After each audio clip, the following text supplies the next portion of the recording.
Hello po mga idol. Kapag naglalakad po tayo sa labas ay maging maingat po tayo sa lahat ng pagkakataon kasi hindi po natin alam kung anong mangyayari sa atin habang tayo naglalakad. Maging mapagmasid tayo sa ating kapaligiran. Ang mga tao sa labas na ating makakasalubong hindi natin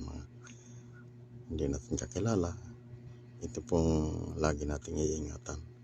Kapag tayo nasa labas magiging maingat po tayo kasi sa panahon ngayon napakahirap talaga. Hindi mo alam kung anong mangyayari kapag ikaw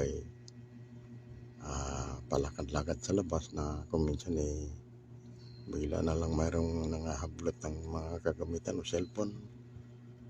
Ang mga snatcher ngayon sa daan kumbaga nag-i-improve na rin sila, nakamotorsiklo na sila.